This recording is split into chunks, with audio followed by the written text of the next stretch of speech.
RT channel subscribers அனைவருக்கும் வணக்கம்.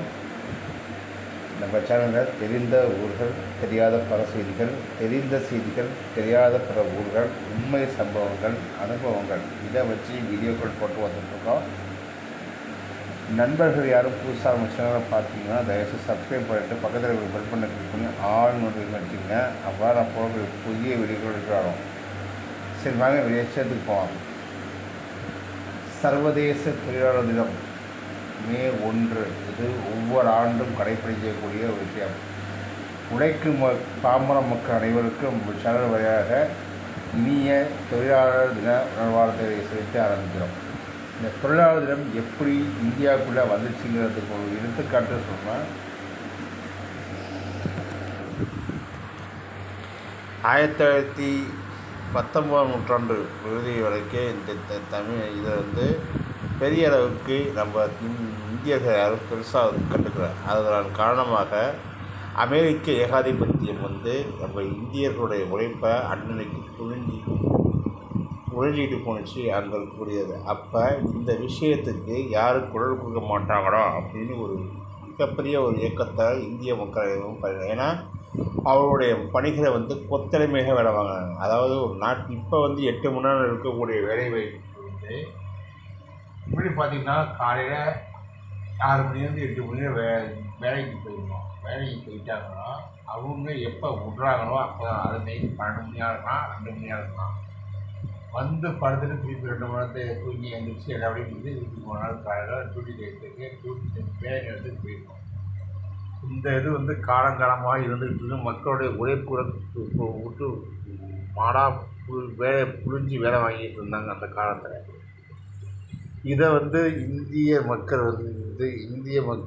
குறிப்பிட்ட இதை குரல் கொடுக்குறதுக்கு யாருமே இல்லை. அவங்களோட குரல் நசுக்கப்பட்டு தான் இருந்துச்சு. அதுக்கு காரணம் இங்கே ஆக்கிரமிச்சிருந்த பிரிட்டிஷ் ஆதிக்கமும் அமெரிக்க ஏகாதிபத்தியத்தில் இரண்டும் சேர்ந்து வந்துச்சு.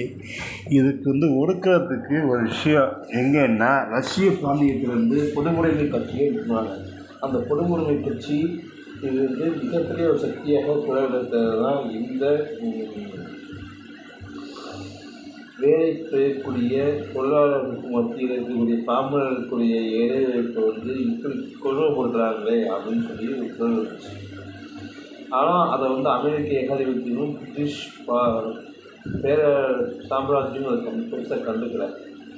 இது நீட்சிகள் மக்களை வாழ்த்தி வளர்ச்சி அவங்களை எப்படியாவது வேலை வாங்கணும் அப்படிங்கிறது தான் பிரிட்டிஷ் சாம்ராஜ்யத்துக்கும் அமெரிக்க ஏகாதிபத்தியத்துக்கும் இருக்கக்கூடிய ஒரு மறைமுக கூட்டு. இந்த கூட்டை எப்படிதான் உடைக்கிறதுன்னு சொல்லிட்டு இருக்கும்போது தான், ஏன்னா அமெரிக்கா ஏகாதிபத்தியம் ஒரு தோராயமாக இப்போதைக்கு நம்ம மதிப்பில் சொல்கிறேன், 100 ரூபா போட்டாங்கன்னா 100 ரூபா எடுக்க மாட்டாங்க. ஆனால் உங்கள்கிட்டேருந்து அந்த 100 ரூபாய் முதலீடு பண்ணாங்கன்னா உங்கள்கிட்டேருந்து குறைச்சலாக 1000 ரூபா இது போகிறாங்க. அதுக்கு மேலே தான் அவங்களுடைய இது இருக்குது. ஏன்னா இன்னைக்கு இருக்கக்கூடிய உழைக்கின்ற மக்களுடைய உழைவுகளை வாங்கி அவங்களுடைய பொருள்களை அமெரிக்கா சந்தையிடம் போட்டு விற்றது தான் அதனுடைய பொருளாதார லாபம் பண்ணுறது தான் நம்மளுடைய அந்த வேலையாக இருந்துச்சு. இதை எதிர்த்து சில போராட்டங்கள் அப்போ இது இந்த 2 சாம்ராஜ்யம், அதாவது பிரிட்டிஷ் சாம்ராஜ்யம் மற்றும் அமெரிக்க ஏகாதிபத்தியத்துக்கு எதிராக ஒரு குரல் எங்கன்னா ரஷ்ய பிராந்தியத்தை விழிச்சிச்சு. அதுக்கு ஆதரவு தெரிவிச்சாருன்னா லெனின். அதற்கப்புறமா லெனின் பிறகு ஸ்டாலின் நபர்கள் தொடர்ந்து அமெரிக்க ஏகாதிபத்தியம் தொடர்ந்து இருந்தால் இதனுடைய தாக்கம் இந்தியாவுக்கும் வருது. இங்கே எடுத்து பண்ணுறதுக்கு பெரிய ஒரு போராட்ட வீரர்கள் போராடக்கூடிய ஒரு ஆட்கள் இல்லை, தொழிற்சங்க.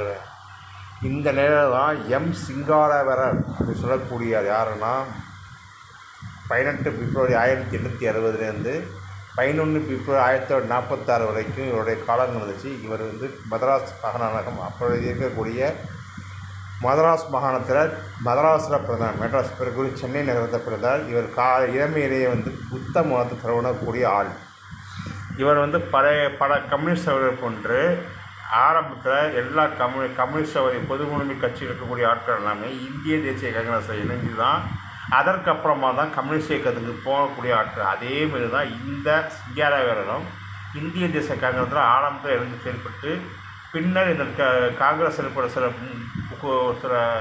முரண்பட கருத்துனால இவர் காங்கிரஸ் கட்சியிலிருந்து விலகி இந்திய கம்யூனிஸ்ட் கட்சியில் இறங்கினார். அப்போ இந்திய கம்யூனிஸ்ட் கட்சி ரஷ்யாவோட பாந்தியத்திலிருந்து வரக்கூடிய ஒரு பொது உரிமை கட்சி இந்தியாவில் ஆரம்பித்து அதோட அந்த கலையை ஜாயின் சேர்ந்து அவருடைய இயக்கத்தை பண்ணுவார். அப்போ இவருடைய புரட்சிகரமாக தேசியவாத பாதை இவருடைய ஒவ்வொருத்தரும் ஒவ்வொரு பாதையை தரான். இவர் புரட்சிகர தேசியவாதத்தை கையெடுக்கிறார். இந்த புரட்சிகர தேசியவாதம் யாரோட இணைந்திருக்கலாம், கல்யாண சுந்தரம் சொல்லக்கூடிய திருவிக்காவோட இணைஞ்சி தென்னிந்தியாவில் பல தொழிற்சங்கங்கள் நிறுவுகிறார். நிறுவி இங்கே இருக்கக்கூடிய மக்களை ஒருங்கிணைக்கிறது. 1923 மே மாதம் தான் இவருடைய முதல் முறையாக நாட்டில் இவர் தான் முதல் முறையாக மே தினத்தை கொண்டாடுது. 1928 ரயில்வே மே தினத்தை பொன்மையை திருச்சி நடக்குது. அங்கே மிக முக்கிய பங்கு அதற்காக தண்டனை பெற்றாங்க. ஸோ இடைவிடாத இந்த சிங்கார வீரர் மற்றும் கம்யூனிஸ்டிய பொது உரிமைவாதிகளுடைய தொடர் போராட்டங்கள் காரணமாக இந்திய அரசு அமெரிக்க ஏகாதிபத்தியமும் பிரிட்டிஷ் சாம்ராஜ்யமும் ஒரு கட்டத்தில் இறங்கி நம்மளுடைய மக்களுடைய கோரிக்கையை காது கொடுத்து அதுக்காக செயல்படுத்துகிறாங்க. இதுதான் உண்மை நிலைமை. இன்றைக்கி உலகம் முழுக்கக்கூடிய அனைத்து தொழிலாளர்களும் தொழிலாளர் தினம் கொண்டாடிட்டு இருக்காங்க. ஆனால் ஒவ்வொரு நாடும் ஒவ்வொரு மாதம் தொழிலாளர் தினம் கொண்டாடிட்டு இருந்தாங்க ஆண்டுக்கு. இதெல்லாத்தையும் ஒருங்கிணைக்க இடத்துல யார் இருந்தாங்கன்னா, ரஷ்யாவிலிருந்து வரக்கூடிய இந்த ஃபெடரல் கோஸ்ட்ரோன்னு சொல்லக்கூடிய ஆட்கள் இருப்பாங்க. அவங்களுடைய தலைமையில் இருக்கக்கூடிய ஆட்கள் மற்றும் அவங்க சார்ந்து இருக்கக்கூடிய இயக்கங்கள் இருக்கக்கூடியதெல்லாம் சரி இது ஒரு இயக்கமாக மாற்றணும். ஏன்னா ஃபெடரல் காஸ்ட்ரோ மக்களுக்கு செய்யாத ஒரு நல்லதே இல்லைங்க. ஏன்னா எல்லா விஷயத்தையும் செய்யுது. இதோடைய அவருடைய கம்யூனிஸ்ட் தொழிற்சங்கம் இருக்கக்கூடிய அந்த பொதுவுரிமை கட்சியில் இருக்கக்கூடிய ஆட்களும் மக்களுக்கு நேர்மறாங்க. இந்த சங்கம் இந்தியாவில் களமிறங்கிறதுக்கு அப்புறமாக இந்த மயிலை சிங்காரவேலர் சிவஞானத்தை அதாவது சிங்காரவேலர்கிட்ட கேட்குறாங்க. அதுக்கு ஆதரவு தெரிவித்து இந்திய உலகத்தில் இருக்கக்கூடிய அனைத்து நாடுகளும் ஒரே தினமாக கொண்டாடணும்னு சொல்லி முதல் முறையாக கோரிக்கை வைக்கிறாரு. இந்த ரஷ்ய பேரரசுக்கிட்ட ஒரு கோரிக்கை வைக்கிறார். இந்த ரஷ்ய பேரரசு எதுக்குன்னா, பொது உரிமைவாதி கட்சி இருக்கக்கூடிய ஆட்களிலிருந்து கட்சி ஆட்சி பண்ணக்கூடிய ஒரு மாநாடு. இதோட தொடர்ச்சி அதுக்கப்புறமா ரஷ்யாவும் அதை விஷயத்தை கையெழுத்த பக்கத்தில் இருக்கக்கூடிய அண்டை நாடுகள் பழமைகள் ஒரு கட்டத்தில் உலக நாடுகளை இதுக்கு ஒத்துழைச்சி வருது. அப்போ அமெரிக்க ஏகாதிபத்தியம் ஆரம்பத்தை இதுக்கு தடை போடுது. ரஷ்யாவை துண்டாக உடைக்கிறாங்க. இருந்தாலும் ரஷ்யாவுடைய விடாப்படித்தன்மை மற்றும் இருக்கக்கூடிய இயக்கங்களுடைய விடாப்படித்தன்மையாக பிரிட்டிஷ் சாம்ராஜ்யமும் அமெரிக்க ஏகாதிபத்தியமும் ஒரு கட்டத்தை இறங்கி அவங்களோட கோரிக்கையை நாங்கள் நிறைவேற்றுறோம்னு சொன்னாங்க. இவங்களுடைய கோரிக்கைகள் என்னங்கிறத செவிசாய்ச்சி மக்களுக்கு அரசாங்கம் கேட்குற நிலைமைக்கு வந்துடுச்சு. அப்போ தொழிலாளர்கள் எல்லாம் அவங்களுடைய கோரிக்கைகளை வலியுறுத்துறாங்க. எங்களுக்கு காலையில் 8 நாளைக்கு 8 மணி நேரம் தான் வேலை பார்ப்போம் அப்படின்னா. இது ஆரம்பத்திலேயே சில முக்கிய மனசு இருந்துச்சு. அதற்கப்புறமா உட்கார்ந்து பேசி நாங்கள் 8 மணி நேரத்துக்கு மேலே வேலை பார்ப்போம். அதுக்கு மேலே 1 நிமிஷம் வேலை பார்த்தாலும் 1 மணித்துறைக்கு அதிகமாக வேலை பார்த்தாலும் எங்களுக்கு ஓட்டின்னு சொல்லக்கூடிய அதில் வேறு சில படிகள்லாம் கொடுக்கணும்னு சொல்லி கோரிக்கை வைக்கிறாங்க. இதை கலந்து பேசக்கூடிய அமெரிக்க ஏகாதிபத்திய அரசும் பிரிட்டிஷ் சாம்ராஜ்ய அரசும் ஒப்பந்தம் போடுறாங்க தொழிலாளர்கள்ட்ட.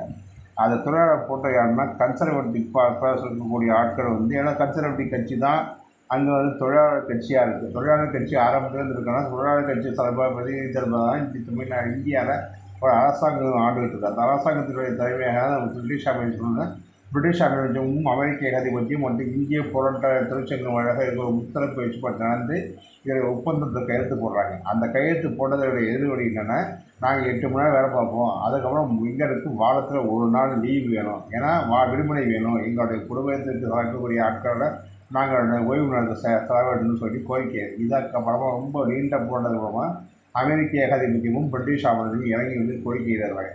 இதோடைய தொடர்ச்சி அடுத்தடுத்த நாடுகளுக்கு போனதுக்கு அப்புறமாக எல்லா நாடுகளும் சேர்ந்து இந்தியாவை அதாவது இந்திய நாட்டை இந்திய திருநாட்டை ஒரு இதை ஒன்றுனா இந்தியாவோட நாட்டின் மீது அனைத்து உலக நாடுகளுக்கு ஒரு படைப்பு. இதற்கப்புறமா உங்களுக்கு இந்தியாவில் ஒரு மிகப்பெரிய மாநாடு நடத்தி தொழிற்சங்கத்துக்கு 60 மாநாடு நடத்தி எல்லா நாடுகளுக்கு உதவிகளும் இந்தமாரி ஒவ்வொரு தினமாக கொண்டாடுறோம். இதெல்லாம் ஒருங்கிணைஞ்சு ஒரே தினமாக கொண்டாடணும்னு சொல்லிட்டு முடிவெடுக்கும் போது அப்போ தமிழகத்து சார்பாக இருக்கக்கூடிய ஆட்கள் யாருன்னா மாப்போ சிவஞானம் இரட்டைமலை சீனிவாசன், மயிலை சின்னத்தம்பி ராஜா, அயோத்திதாச பண்டிதர் இந்த 4 நபர்களும் சேர்ந்து இது வந்து யோசனை தெரிவிக்கிறாங்க. அதில் வழிமொழியாக இருக்கக்கூடிய ஆளை வந்து யாருன்னா மாப்போ சிவஞானம் இதற்கு எல்லாத்துக்கும் ஒத்துழைக்கிறார். இதனுடைய தொடர்ச்சிக்கு அடுத்த நாடுகளும் போய் அங்கே இருக்கக்கூடிய பிரதிநிதிகளை பயிற்சி சரி இந்தியாவுடைய கோட்பாட்டை நாங்கள் ஏற்கிறோம் அப்படின்னு சொல்கிறது மூலமாக பேசி எந்த நாடுக்குன்னா ஒவ்வொரு ஆண்டும் மே மாதம் 1ஆம் தேதி நாங்கள் வந்து இங்கே குடியரசு தொழிலாளர் தினம் கொண்டாட இருக்கோம்னு சொல்லி எங்கள் நாட்டில் கொண்டாடிட்டு இருக்கோம். இதையே மற்ற நாடுகள் தான் உலகத்தில் இருக்கக்கூடிய சர்வதேச தொழிலாளர் தினமாக கொண்டாடலாம் அப்படின்னு சொல்லி அப்போ தொழிலாளர் தினத்தில் இருக்கக்கூடிய ஆட்கள் என்ன பண்ணாங்கன்னா ஒரு நாள் அவங்களுடைய வெறுப்பை எழுத்துட்டு நம்ம தொழிற்சங்கத்தில் தொழிலாளர்களுக்கு இருக்கக்கூடிய தொழிற்சங்கத்துக்காக நம்ம மக்களோட பழையாளத்தில் சொல்லி கொடுத்தாங்க. அதை தொடர்ச்சி தான் இந்த மே தினம் ஒவ்வொரு ஆண்டும் மே மாதம் கொண்டாடிட்டு இருக்காங்க. ஒவ்வொரு ஆண்டும் இதுதான் சர்வதேச தொழிலாளர் தினம் வந்துச்சு. இன்றைக்கி தொழிலாளர் நினச்சா எந்த ஒரு காரியத்தையும் எந்த ஒரு பொருளையும் உருவாக்க முடியுங்கிற எடுத்துக்காட்டு தான் இது. ஸோ தொழிலாளர் ஆளும் வர்க்கத்தில் இருக்கக்கூடிய பாமர மக்களும் சரி இவங்க தொழிலாளர் வர்க்கத்தில் இருந்து பண்ணால் தான் இணைந்தால்தான் தொழிற்சங்கங்கள் இணைந்தால் தான் தொழிற்சங்கங்களாக இணைந்து நடத்தினால்தான் இந்திய அரசியலையே ஒரு திருப்பமாக கொண்டு வர முடியும். ஒரு எடுத்துக்காட்டாக தான் இந்த